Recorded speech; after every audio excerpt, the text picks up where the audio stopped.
Hi guys, it's Chris at Cork and Crown, back in my cider shed with some more cider to try. And it's the next one from Artistraw. Another funky label. There it is. There it is. Funky label, huh? Yes, Chris, very funky label. So this is an interesting one, because it's not what it seems, or it is what it seems, or something like that. Basically, this is made with an apple varietal called, well, I'm going to pronounce it Bisquet, because it looks like Bisquet. It's French, definitely. B-I-S-Q-U-E-T, Bisquet, which was formerly known in this country as Michelin.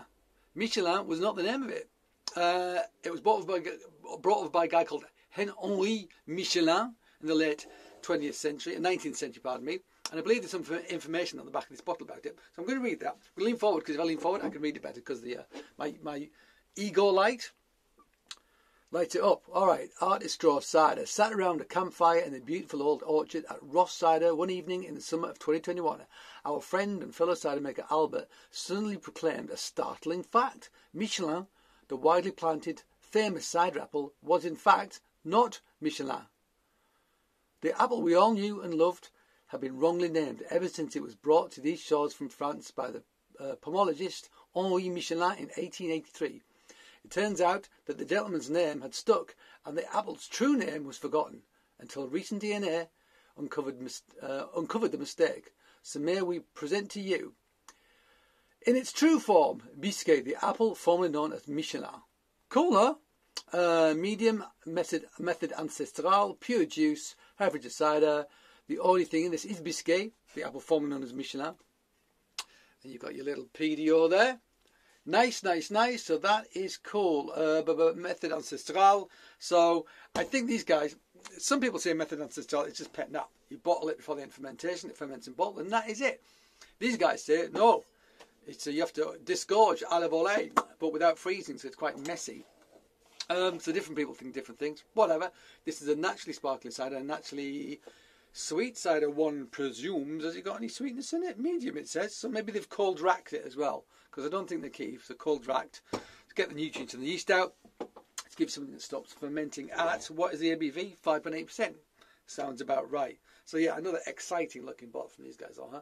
Very pretty thing. But you don't drink the bottle, you drink what's in it. So let's find out what's in the bottle. Pop! Bit of a fizz, nice, but bubbling up quite nicely that. Let's pour it out into my vaguely dirty glass, but clean enough. Nice mousse on that. Look at that, oh bright. It's a bright fella. That is a beautiful looking thing. Beautiful looking thing. Look at the mousse, look at the colour. One more, look at the fine bubbles there. Look at those fine bubbles bubbling up. Lovely looking thing that. I mean, you don't have to say much about that, do you? That says, drink me please, right now, drink me. Well, I'm not going to drink you right now. I'm not going to drink you right now. I'm going to smell you first. That told them. Lovely again. You know, it's lovely. A hint of smokiness in that, I think, or something.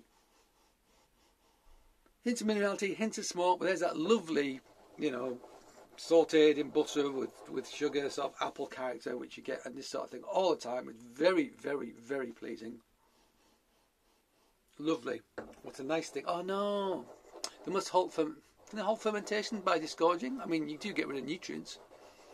Some of them maybe the dose when they bottle again and it doesn't fully ferment out what they've dosed with because of disgorged, so taking out yeast nutrients that way. My brain's working as I'm swirling the glass. Yeah, lovely, lovely. There's a bit of greenness about it as well, which is very nice. So leafiness, very nice man thing. Beautiful. Look at that mousse. Absolutely fab. Let's try it.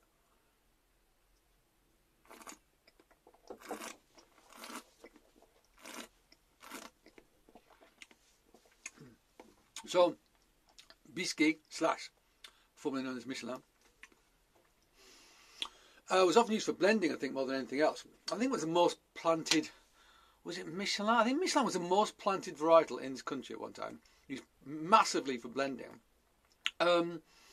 But actually it makes a great single varietal. Solid tannins. I mean, it's a bittersweet. Solid tannins. Gorgeous.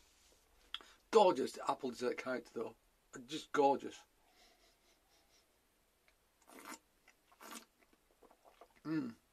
Lovely mousse, fab bubbles, lots of bubbles, but very fine indeed. Yeah. So almost, it does taste very French in style, one must say. It's not quite tart tatin, but it does have a lot of sort of apple, sort of French apple character to it. But bolder tannin, I would suggest, than a lot. Although when I was drinking a lot of Breton cider, I noticed, I mean, it just happened to be the ones I was drinking, but they did seem to have bolder tannin than the Normandy ciders. And tend to be a tad drier as well, I want to say. Yeah. Lovely. Lovely. There's a hint of fresh apple about it as well, though. Not malic, but there's just the tiniest hint of like green fresh apple about it as well in the background, which is fab. Yep. Me like very much indeed. It is gorgeous.